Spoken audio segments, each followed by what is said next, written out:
Okay, welcome everybody to this edition of our class with Tune In with Tony. We are going to be talking about respect today and where that comes in. Today's color is green, so you have an emerald green. So if you have a plant beside you, anything green actually, a fruit, a crystal. Crystals are one of the best ones. Are emerald, jade is a good one, and the green in the what they call it's a healing stone. Yeah, one is a healing stone, but it's mostly from the heart. Anything green is that energy from the heart. Okay. Hey, did you know that your subconscious mind does not have any awareness of other people or other consciousness? In other words, your subconscious mind only thinks of you. Everything that you say, everything that you do, your subconscious mind thinks you're talking about itself. Now, why is that a big thing? Well, when we are looking at a form of, in this case, disrespect, we're going to be focusing a lot on respect that way. When we, let's say, disrespect and we find faults in other people, or we criticize other people, saying that they don't measure up or whatever it is, our mind actually thinks you're talking about ourselves. And what does that mean? What that means is that our intention is to say, well, this, that, and the other thing about somebody else, but we know that our body and our energy is listening. They're listening in and they're saying, oh, that is me. And so this is why the people that complain the most, the people that criticize the most, their life is in havoc and in discord, disarray, and they're always putting out fires. They're always doing things to try to get their life back, to try to find peace. It's harder to find peace when they're thinking and they're criticizing others, because the mind thinks that you're talking about itself. So it's mimicking exactly what you're saying to others. And what this ends up happening is that when the word itself, whenever we talk about something, it's a word, but every word has an energy. I mean, even the phonics, the word itself, when you say a word, there's vibration involved, there's sound involved, there's an intention.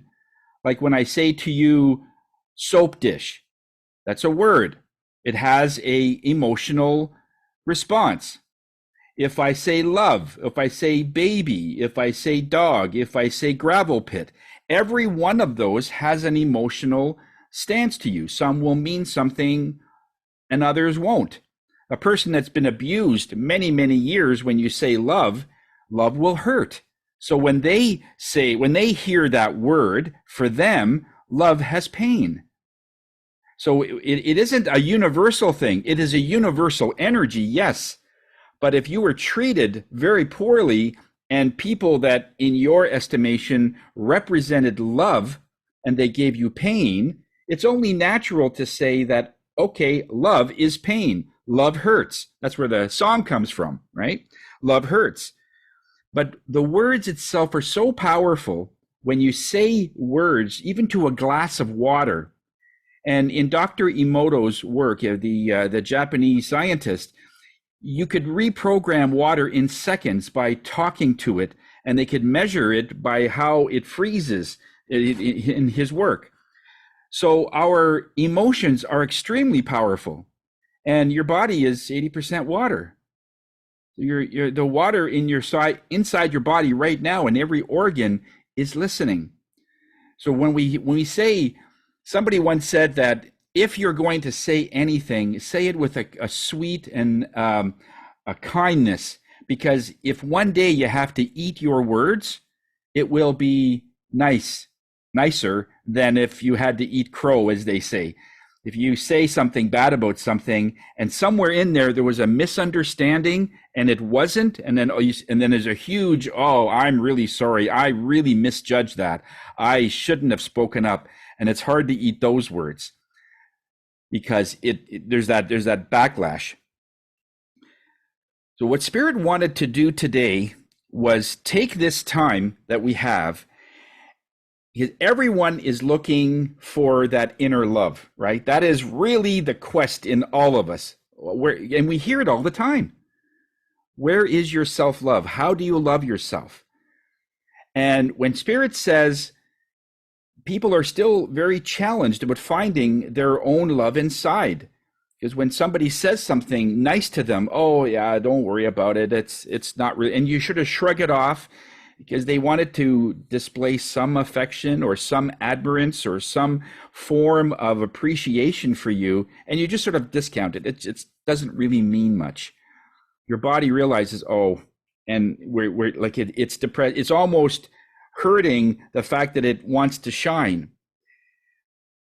But what Spirit is saying is love and respect are the same thing. Think about it. The people that you respect the most, you kind of like them. In some ways, you kind of love them. When you say, I respect my grandfather, well, I really love my grandfather. I really respect my mom. I love my mom. I respect my dog. So instead of using the word love, because it may have a human connotation that is somewhat negative, we're going to turn the glove inside out and saying, let's talk about respect today. Because respect inside out is love. If you would say something, let's say at a party, somebody says something to you and it's sort of insulting. Now, it could have been a joke. It could have been something like that. But to you, it hit the nerve. Wow, I can't believe they said that. And you're saying this to yourself. I can't believe they said that.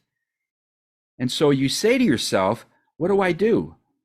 And most people, and if you are one of them, realize you are not alone. In fact, there's the majority of the population that don't say much. However, if they were to say that same thing to your child or to your mother or father or someone you really care about, you'd speak up right away. You wouldn't wait 3 months and say, 3 months ago when you told me I was no good, well, I didn't like that. That's what some people do. They go backwards, right? Remember that time when you said that? And it wasn't, yeah.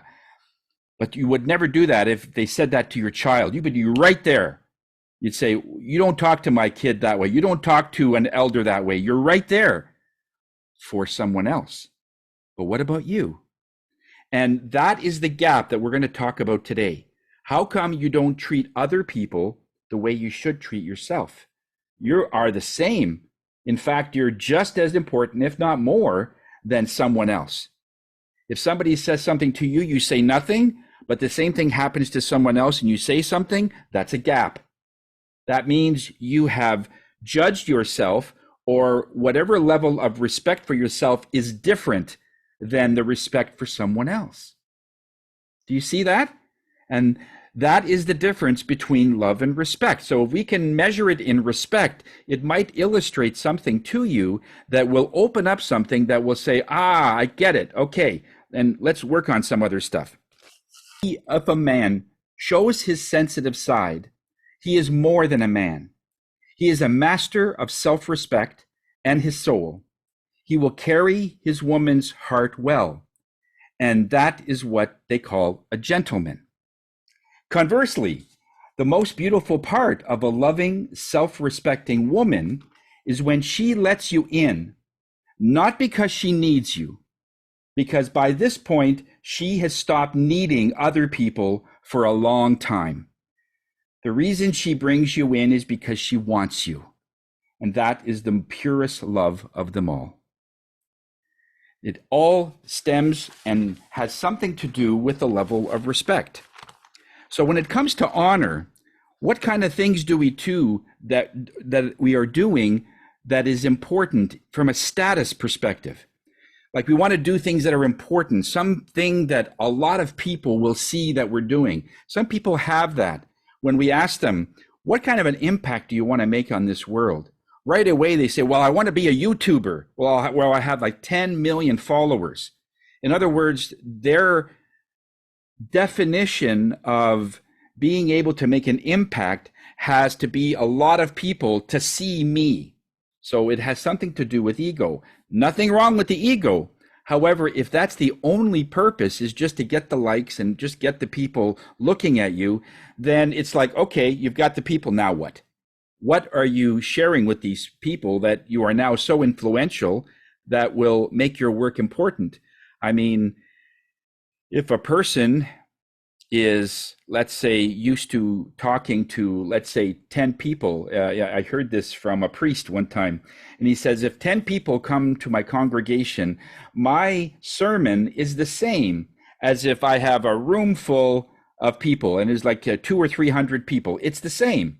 I'm still very animated. And so for him, that is the essence of what he does.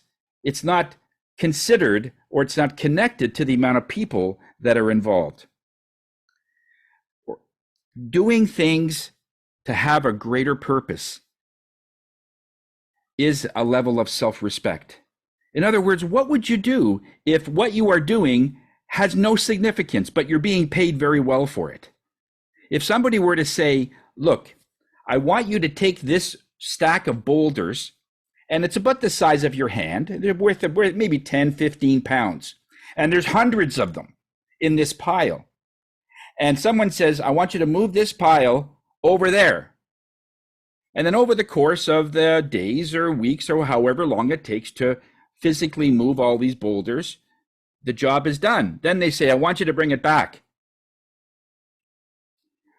But you're being paid very well for it. Somebody pays you $100,000 to do it. How many people would do it?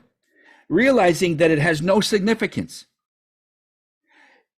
There's no right or wrong answer here, and I don't need an answer, but you have to ask yourself, are you making an impact that's important? Is it something that it doesn't matter what I'm being paid? I want to make some significant, I want to make a mark so that, when I pass, that people will come and I will represent something, and they will always remember what I am, not what I did. If I'm only moving rocks, nobody will remember me. And it's true, they won't, because you're doing the job, but you're not making that big of a name. But everything is fake, especially if you're looking at the glitter. Some go the other way, where they give you a very prestigious position, maybe a CEO or maybe some other position, chairman of a large corporation, let's say, and you have the status, you have the prestige and the glitter, but that's fake. All of it is human made. Spirit didn't put you there. Humans did. And so you will have to assess whether or not where you are is that what you need? Is that what satisfies you? Is that prestige in that? Because it's all fake. Years ago, just to illustrate this, a marathon was on I forget where it was. I think it was the Boston Marathon. It was Jonathan Brownlee, if you recall him. He was in first place in this 42-kilometer journey, and he was coming up to the finish line, and literally 100 feet or so from the finish line, he was so exhausted he collapsed. He could see the finish line, and he can't go any further. He's done. A guy behind him, I believe it's from the UK, passed him, and he ended up finishing in first. But there was nobody coming from there. His brother, Aniston Brownlee, was his brother, also running in the same race, sees his brother on the ground, and he picks him up. And they stagger back and forth, and then just as he gets to the finish line, Aniston pushes his brother over the finish line, the one that collapsed, to win second place, and then he ends up getting third place.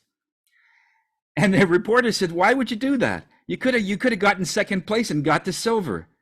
He says, "It didn't matter. I don't want to win that way. I don't want to win because somebody was down, especially a brother. But I would have done it if it wasn't even my brother. I would have done it because that's the person I am. I want to make it so I become the best, so we are competing against the same strength, the same consistencies." And so status and having second wasn't a big thing for him. And they still talk about that event even years and years later. So people will remember what you did, but they'll never remember how many trophies you got or how many silver medals you got. They have no idea. but they will remember the story. A similar thing happened just recently, which is a few weeks ago. It was a fencing competition for swords. Two Italian athletes were running for champion, and one of them was Emilia Rostetti and Gaia Trendetti. They were both in a competition to see who would be the best fencer in this competition. And Emilia was the favorite. Like, she was said that she was going to win because of her talent. And Gaia was sort of the underdog. They went through the entire set, and there's literally almost to the end of the competition, and Gaia is winning 12-9. And 17 seconds before the timer goes off and it's over, she ends up spraining her ankle because of a certain twist or whatever, and she goes down. She's done. Her leg is out. But they still said, you still have to finish the competition. But she's winning. And she says, oh, there's no way that you can score 3 points in 17 seconds easily if you have a disadvantage. So they tried to do whatever they could with the foot, and it just didn't work. She was just sort of limping and just in excruciating pain, and said, okay, we have to finish this competition. So you do your best. So Gaia said, okay. So she's there waiting for the time to go, and the clock ends up going. Emilia, at this point, steps back a few steps, then steps forward, then steps back, never attacks Gaia at all, and wastes the time so that the clock can finish and time out, making Gaia the winner. And she just started crying. And she said, why did you do that? Why would you do that? Like, you were already a world champion, and like you could have won easily. She says, it's sportsmanship. It's respect. I want to win because I'm the best. Not because somebody was at a disadvantage. I don't want to win because somebody was a cripple or somebody was less than. I want to win because I can say that I was the winner. I didn't want to win it that way. Besides, this is the way I was raised, out of respect. When we have that kind of respect, the love is just overflowing. They both hugged. At the end of this, it was amazing. It was an amazing event. So when we talk about respect and love, one of the hardest things to measure is what that amount is. What does it mean to have a certain amount of love? So when we turn it around, as we said, let's look at the respect part.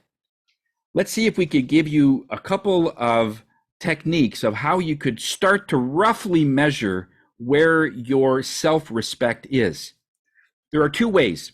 The first way is to get yourself a best friend, a friend that you can confide into, a person that if you're down, they're right there with you, saying, it'll be okay. It's only temporary. This too shall pass. And when you're flying high and you're doing really well, they're your biggest cheerleader, that kind of a friend, not family related, okay? They're your best friend. And if you ask that person, I want you to tell me, in your own words, you can ask them, how do you see me? What kind of a person am I in your eyes? And so they'll go on to say something like, as an example, oh, I see you as something so strong. You're always there to help another person, no matter how tired you are. You're always there to lend a helping hand, and you're always looking out for other people. You're just an amazing. You're beautiful. You're powerful. I mean, you've accomplished so many things in your life. A lot of things I do, I want to emulate or mimic the things that you do because you do it so well. And as you're writing those notes down, if you agree to all of them, then what Spirit is saying, your level of self-respect is very high because you agree with what other people are seeing that see you as love. Okay? That makes sense so far? Anyone that you do not agree with, well, I don't believe I'm beautiful. I don't think I'm powerful. I don't think I'm strong. That's the gap that what other people see you as, which see you as love, that you trust, but you don't see yourself as that. So that self-respect, it will be different. Make sense? Okay. Now, let's say you don't have such a friend. If you have such a friend, do not ever let them go. But let's say you, in your travels, you just don't have someone like that. Even maybe your family members don't even really qualify for this kind of a special person in your life, okay? So Spirit has your second option. The second option is to look at somebody that is in the world that is your idol. Again, not family related. So it could be a celebrity, it could be maybe somebody in power, or a CEO, or a philanthropist, or whatever that is in the world that you idolize, that you highly respect, and why. So let's give you an example. Let's say, give you a crude one first to give you the illustration. Let's say you regard money as a very high on your list. In other words, rich people. I really respect rich people, no matter what. So if it's the Elon Musk's, or if the David Gates, whatever. So let's say it's David Gates, and then whatever he does and whatever he represents, you just idolize because he has a lot of money. He's a multi-billionaire and maybe close to a trillionaire, and you like that. That is your level. And then as you describe it, this is where I want to be. Okay? Follow me so far? Then once you got that written down, then you look at what part of that life do you have right now? Now, if this person is a multi-billionaire and you are not, maybe that's the attraction, because that's where you want to be. What Spirit sees that, and how your body is taking that, is you are inferior. You are not enough. You are not there. Every time a bill comes in, well, I can't pay this right away. I'll have to forego it, or I'll have to just pay the most important bills. In other words, you don't have enough money to pay for the bills, and each one that you don't have money for is a slap in the face based on your belief that money is the biggest thing that you have respect for. Does that make sense? Okay, in that example, okay? And how your example goes, you'll be able to assess this much clearly. But if your money is the only thing that you use as respect, then you're limited as to how you're going to get there, because this isn't a goal. This is about respect. Who do you respect? If you respect money, then unless it has anything to do with money and how to get it, you won't be interested. However, if, let's say, you respect Nelson Mandela, let's say, a person that is a giving person, a person that just thinks of other people, a person that looks out and wants to help others no matter what the sacrifices that they have to make. And let's say there's a whole list of things that Nelson Mandela does. He does many things, okay? I want to mention all of it. And then from that, what do you have right now? And if you have every one of them, then your self-respect is very high. Do you see? When you self-respect someone very highly and you have those qualities, do you see how that would be an easy way to assess your self-respect? Because you respect that and you have it. That means your self-love is also as high. Okay?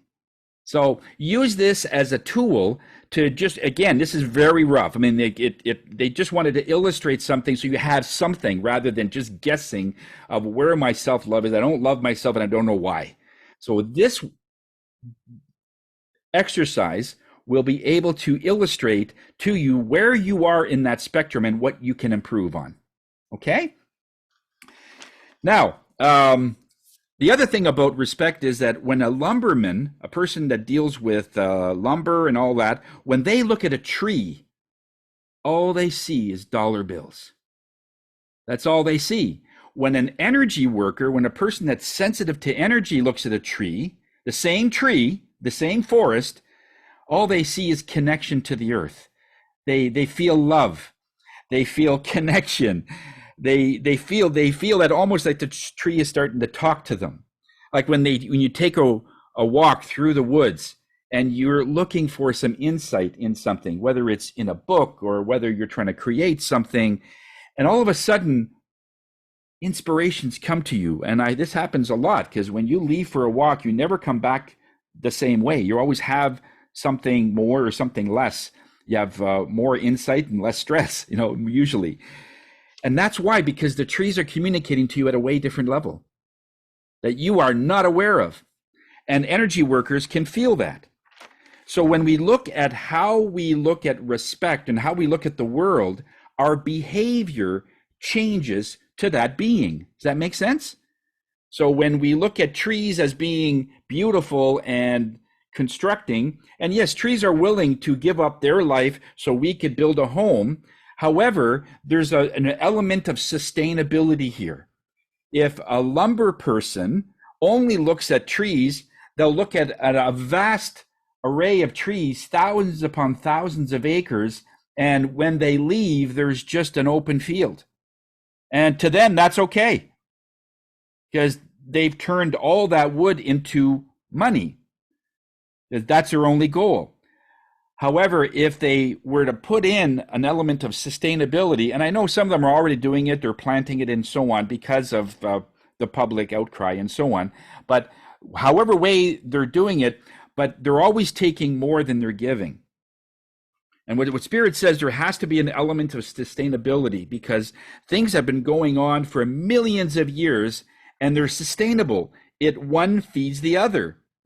And it's okay to harvest. It is okay to cut the trees down, because it's been done even with animals. Elephants will uproot trees. It happens all the time. But there's an element of respect for our environment. When you can take your environment and improve it, so wherever you go, you can see this so clearly. When some people walk into a room, they see a piece of paper crumpled up on the floor, they'll pick it up and put it in the trash can without any notice whatsoever, because somehow their idea is they want to have this place better than when they came in. And other people will just throw it on the floor. Those are the different types of people that have a different respect. When you respect the environment that way, that's the way you're treating yourself. Nobody throws away trash that they are feeling so good and respecting themselves very highly, because there's the difference in the variance, right? It doesn't work. When you respect yourself a lot, then everywhere you go, you see opportunities to respect your surrounding. I mean, it's the same energy. So when we see things, including people, and we only see them as commodities, then everything is money. Everything looks like money to that person. So it's only that long-term, respectful sustainability that we have inside of us that will make it so. And yes, there is an element of delay in terms of, you want something sustainable, it takes longer. Like when you're plowing a field, there is usually one field that should be what they call fallowed. It's a fallow field, a field that doesn't grow. They don't do anything. They let the weeds grow in there, let the animals go, like it's just gone wild, so it could replenish its own nutrients, and then they'll use it the following year, rather than using the same land and only putting in artificial nutrients and creating that. And that just constantly that only goes so far. So Spirit is saying, when we look at something in a short-term profits perspective, it will always be a different outward appearance than when you look at something so you have long-term harvest. You could be in that business for 500 years, and when somebody 500 years goes into the future, it's the same farm. The same farm, rather than just hyper-consuming everything, and it's done in one generation, because the land can't support being overdone. There's a certain method to do it. And once the land is done, it won't produce anything. And so where are you then? Well, the only option then is to move on to another field, rather than take care of your own. So it is a long term. And so what does that mean with our own energy? What that means is that when you respect yourself highly today, that will prove very, very beneficial as you're going through this world, as you're going through and making all the decisions, but it's based on self-respect. Because the love inside of you is so hot, is so well done. Somebody once said that evolution has really been pushed in a positive way because of competition, capitalism. And when we look at the respect part of it, it said, well, this is what made a lot of the civilizations really prosper when they just went in and there was a competition between and whoever had the best product or whoever could do something better, stronger, faster, ended up getting the market share. And that's made our evolution the way it is over the last couple of hundred years. And that may be true. But the way Spirit sees it, as far as the land, if you look at something in the millions of years, it's a little different. It isn't that harvest. It isn't that competition, because it isn't about the who is the stronger, and it's the survival of the fittest that wins. It's what is sustainable over a long period of time. So what this means with your energy is you relax. The reason we're stressed is because we have a time factor on everything we do. Oh, I only have 2 weeks to get this done. I only have 1 week or 1 day to study for this exam. I only have, and we put a time limit on the future, and that brings our energy up higher. And so what we need at that level of stress is we need additional help to help with that stress. So that could either be, putting in longer hours, and then we pay for it in the lack of sleep and nutrition and everything else. It wasn't, many of the scholars say this. We spend most of our, how does it go? We spend most of our life chasing for money at the expense of our health. And then when we have the money, we use the money to get healthy, to bring the health back. In other words, we're in the same boat. So we have to buy our health back with all the money, and it ended up we're no further ahead. We could have just done this in a slower pace and be sustainable rather than, and at this point, if you're still with somebody, if they haven't left you, if your kids still see you, if your competition still wants to talk to you, in other words, if it's just a be all and end all, and nothing needs to be respected, then it's just a free-for-all. And that's not what humans do. That's not what the animal kingdom does. Animals help each other. Now, I've said this before in other times, where if a lion is not hungry, it will help a baby gazelle if the mother had passed away. It'll help that. It'll actually protect this very thing that it eats if it's not hungry. Because I've had enough. I don't need to eat today. I'm fine. I'm good. So if love can go in, animals do it automatically.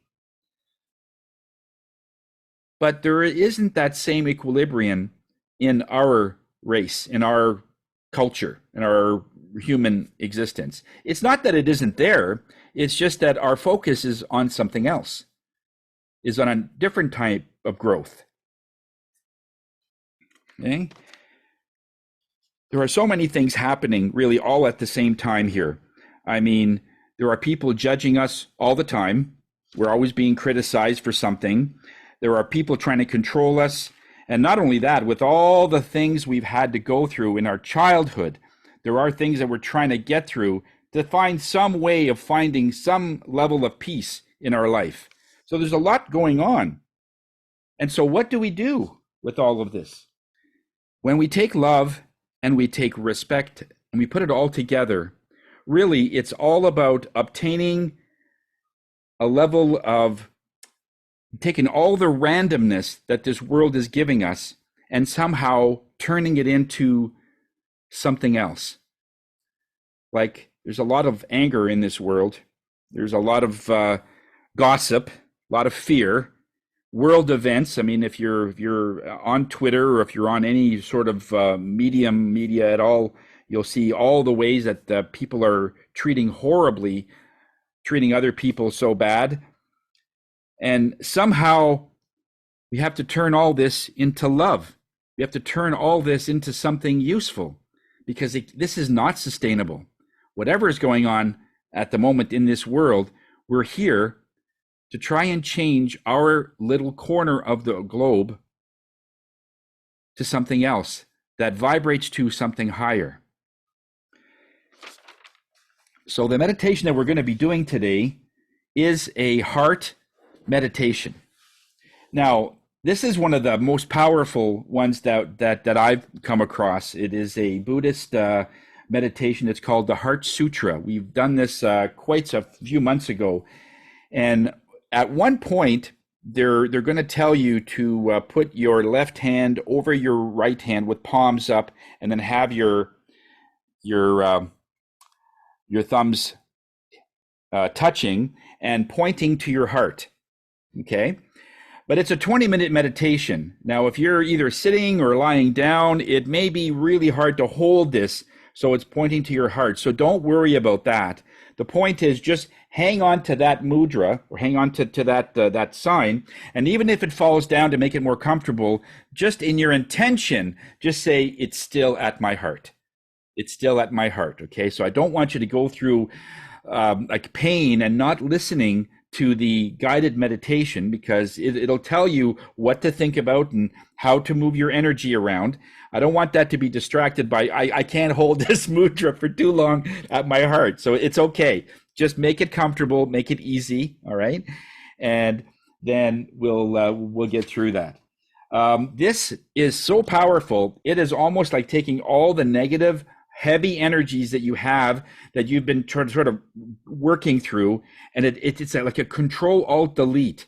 It's like rebooting your computer, and all that stuff that the pop-up viruses or what, they're all eliminated, and you start over. It's almost like rebooting your whole system. All right, so that's what it'll do. So I want you to get comfortable. Okay, and if you have earphones, that would be great if you're far away from the computer. And there are tuning forks in the background to help you clear and so on. And there's a nice, it has a nice flow to it, all right? So we'll see you in about 20 minutes. I want you to get comfortable. Relax and sit comfortably. Close your eyes and make a gesture of the heart-calming mudra. Now this is when your hands are open with palms up,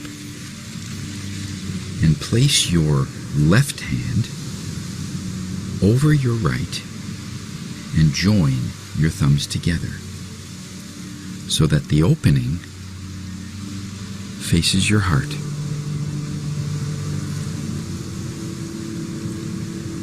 Recite the heart-calming mantra 9 times, and this will sound as follows.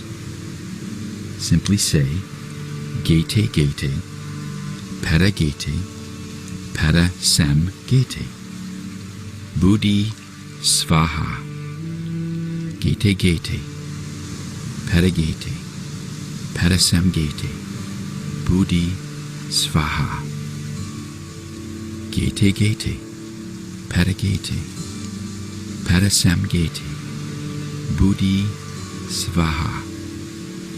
Gete Gete, Pada Gete, Pada Sam Gete, Buddhi Svaha.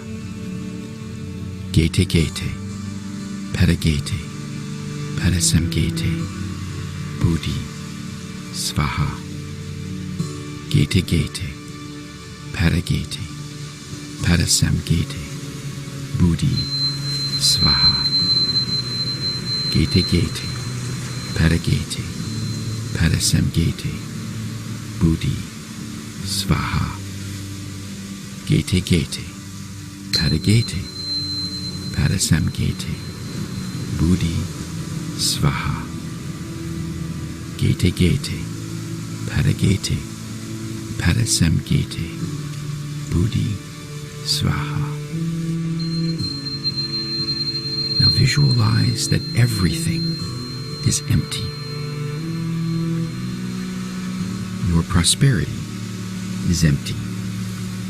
Your fame is empty. All of your negative karma, all your worries, all your troubles, your thoughts, everything you can imagine is in an empty state. Even visualize that the roof above your head and the walls around you have all vanished, and all you have is the boundless sky that you are in the middle of. I want you to visualize that while you're in this floating emptiness, there are tens of thousands of energies starting to surround you. This includes angels, Buddhas, kings, queens, all the people that you admire, all the people that love you.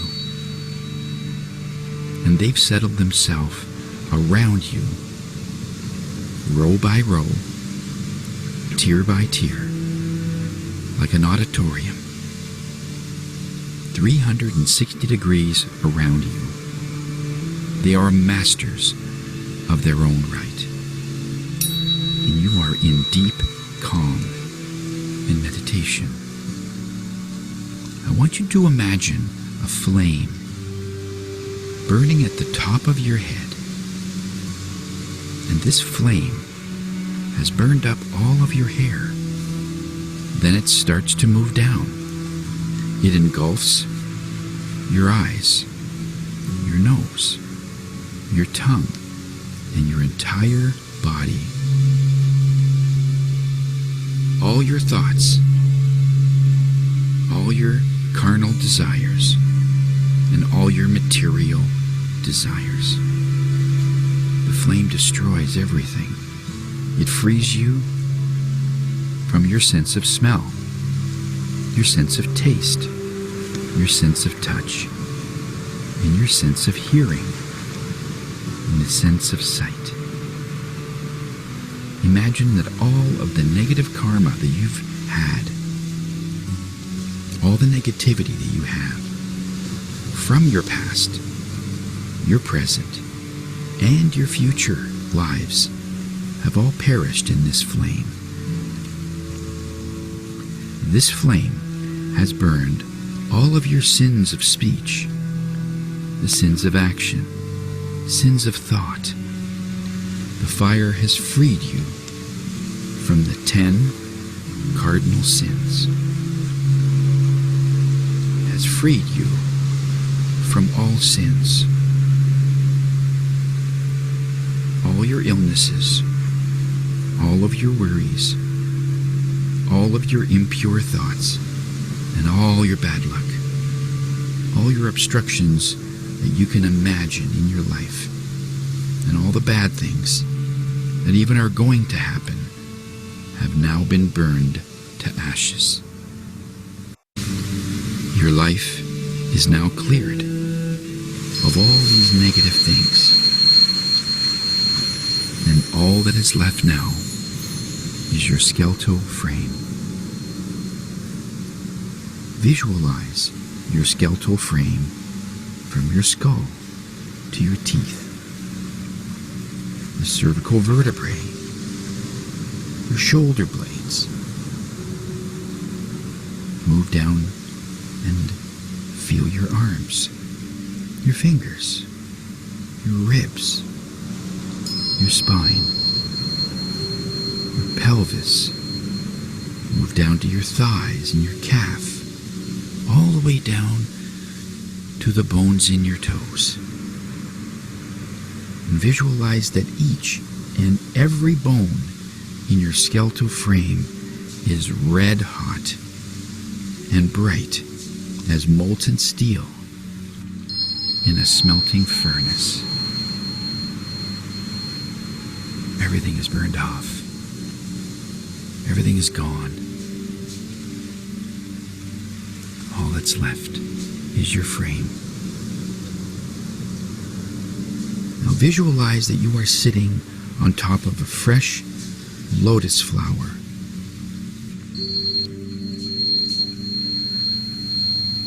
It has 8 petals surrounding you, laying flat on the ground.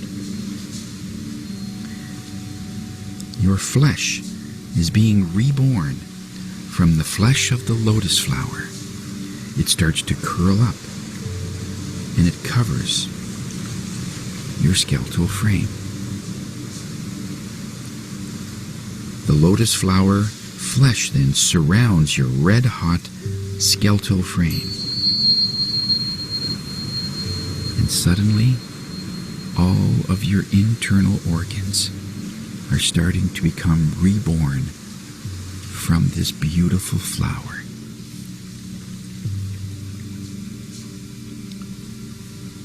The lotus flesh is pink. It's tender and healthy.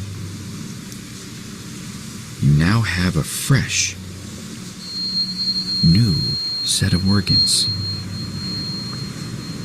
And it's followed by all your ligaments, your cartilage. Skin goes over it. Fresh skin.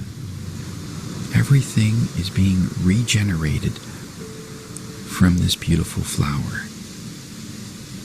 And in the end, you've got a brand new body. New to this world. It's done nothing. Everything has been cleared, and you're starting over.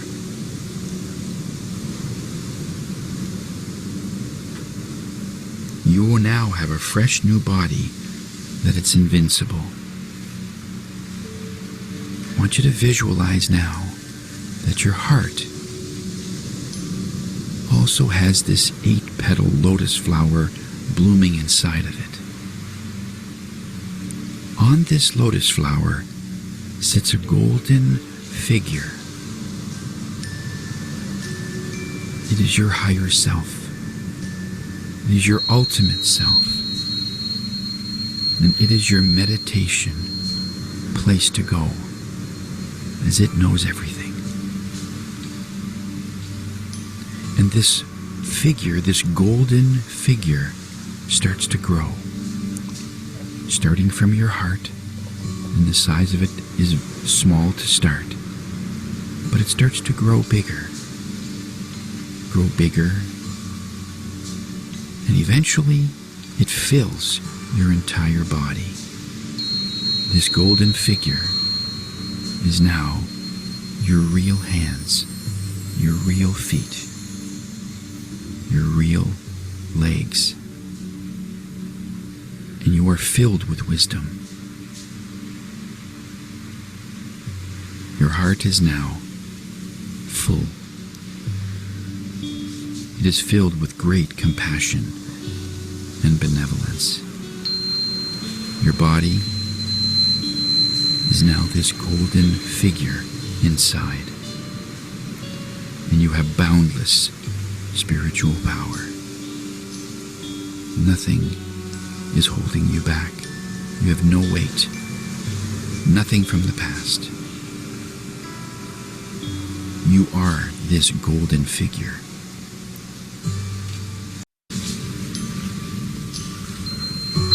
Visualize that this figure, light, fills inside of it, and it is emanating from your body. It's exuding. First, visualize that the light is beamed from you to the tens of thousands of energies that are surrounding you in this auditorium, this 360-degree place where you stand. And all of these energies, all the angels, all those respected people and energies that you highly regard, at the same time as you're exuding energy to all of them, they are in turn sending light towards you. At one point, the two lights will combine, will meet in the middle. Your light, then combined with the light of those that are around you, then goes to all the inhabitants of all the realms of existence. It goes to every human on this planet, every animal, every spirit, and every negative spirit, as they are crying for help in their own way. And I want you to watch their suffering start to ease as the light shines upon them. Visualize smiles slowly forming on their faces. These beings are then starting to give out light, like lighting a candle or a lantern. And then in turn, that light is now being sent back to you. Your light then beams towards all your spiritual teachers, your gurus, the people that you respect, your grandfathers, your grandmothers, your spiritual guides, any teacher, anyone that has been helpful to you. Your light goes to them. And imagine that this light fills your respected people's body, and you pray for their health and their longevity. And imagine that you are now this guru that other people respect, and that they are now sending that light back to you.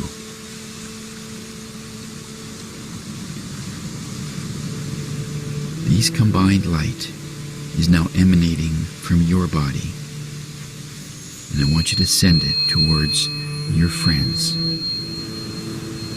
your families, even from far away, that need your blessing, that needs anyone's blessing. And then the light enters their home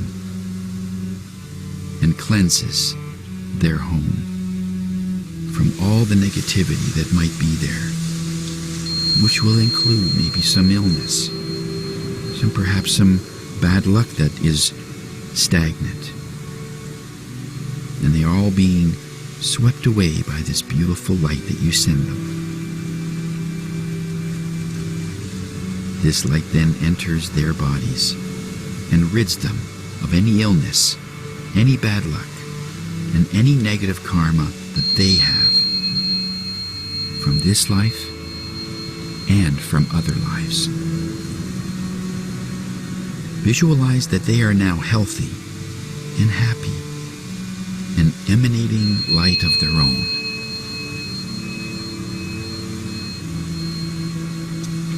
Then light comes back to you as you shine light to these people. It's just a reaction that they send that back to you. And then once again, that light is combined, and then more light comes out of you from your own body.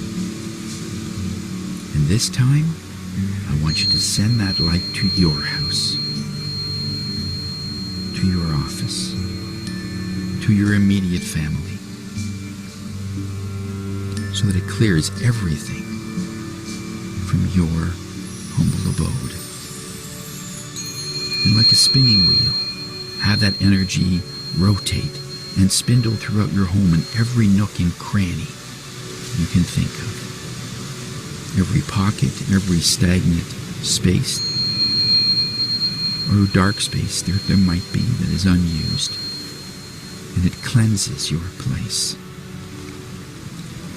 And it cleans up any stagnant energy, any curses or people that have sent anything without your knowledge, of jealousy, or any other energies that is not to your higher good. And it cleanses and cleans like a washing machine your house from top to bottom. And as this place is cleansed,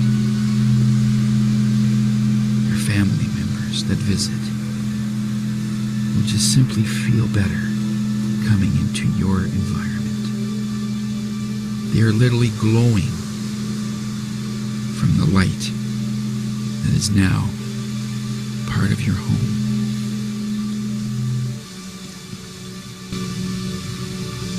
Be grateful for all those things that have happened to you, because in the end, you were able to clear it all, let it all go, to the point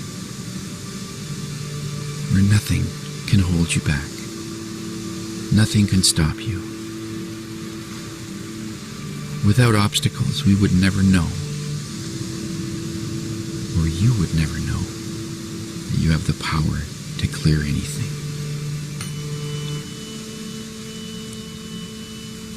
And as all this light is in your home and starts to return to you and charges your energy once again, repeat after me. Take a nice deep breath. Breathe in whatever color that you feel that you need. Green is a healing color, but whatever color you feel that you need, that you vibrate to, breathe it in now. And just do an ending chant. And that one will be your Om Mani Padme. And we will recite this 9 times. As you're breathing in and out, just whisper this chant. Om Mani Padme Om. Om Mani Padme Om. Om Mani Padme Om. Om Mani Padme Om. Om Mani Padme Om. Om Mani Padme Om. Om Mani Padme Om. Om Mani Padme Om. Om Mani Padme Om. Take a nice deep breath. Breathe out and let all of it go. And know that you are strong by simply being empty, by having nothing that can hold you back. The strength has never wavered, but by taking more on and hanging on to more things, it weighs you down and it inhibits your strength. So by simply letting things go, you will naturally feel stronger. Much like dropping a pack sack of rocks so that you can continue to climb a mountain. You don't get stronger, you get lighter. The strength is always there. Go in peace.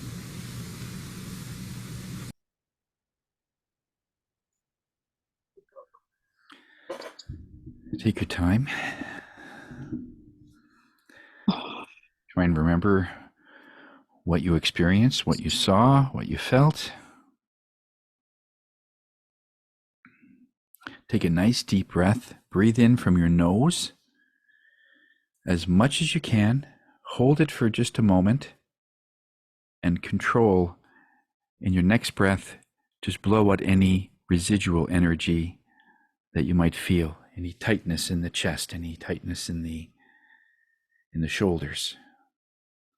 Do that a couple of times.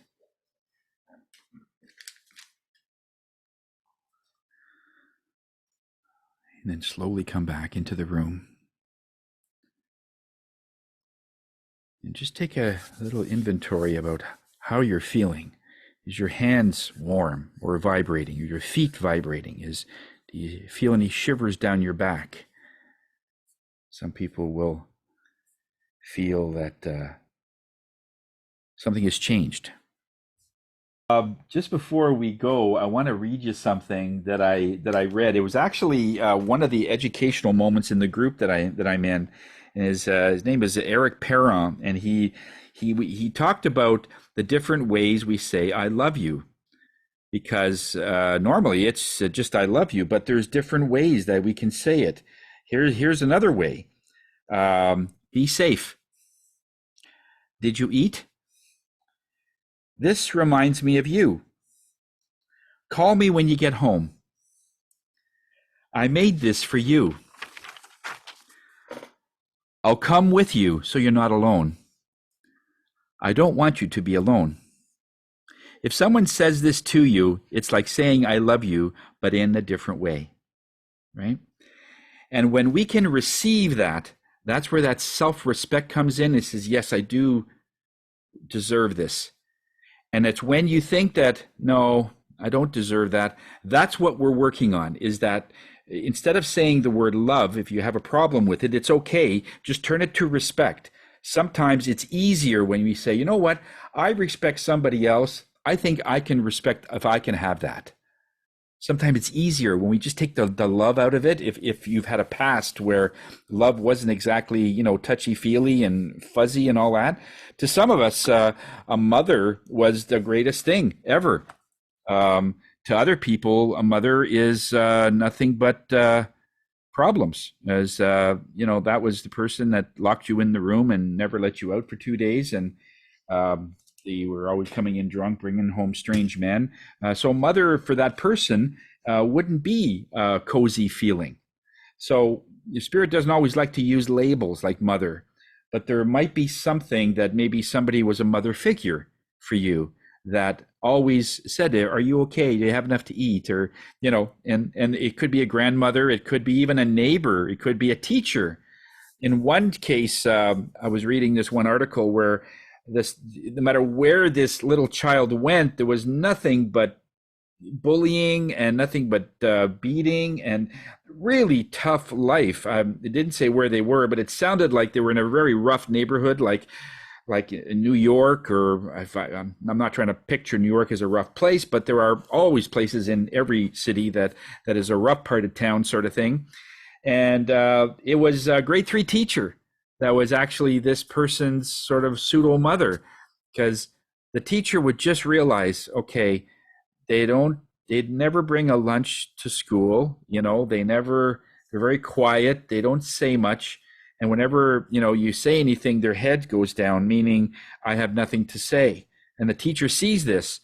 And after school, he says, okay, we're going to talk after school, and just to make sure that you're getting the lesson. He tells that in front of the class, but after everybody leaves, okay, let's talk about you, sort of thing. And this was a grade 3 teacher. And she said, I wish you were my mom. I don't get this. Nobody cares about me. So it was an interesting thing. And when you can be that person, boy, oh boy, are you remembered. From there, it's not a job. From there, you're forming a life, because that grade 3 kid will grow up and constantly be looking at aspiring to their grade 3 teacher, even 50 years later. It's amazing. It's great when you see this. So whatever job that you're in, realizing you're influencing people and you don't even know the impact you're making just by saying, how are you doing? What's going on in your life? Because nobody cares for them, right? And just by you saying it, they feel they're being heard. And that level of respect, that self-respect, you're going to build that in that person, because somebody stopped to talk to me, so I must have something, right? That's how they feel. They feel something about respect, and they're a different person than everyone else. So thank you for coming to the class. That was great. I hope this was meaningful to you. I hope you got something out of it. Put a couple of these techniques in play, and if it could enhance your self-love in any way, it's been very successful. And you did it all yourself. So we'll see you next week. Okay. Love you all.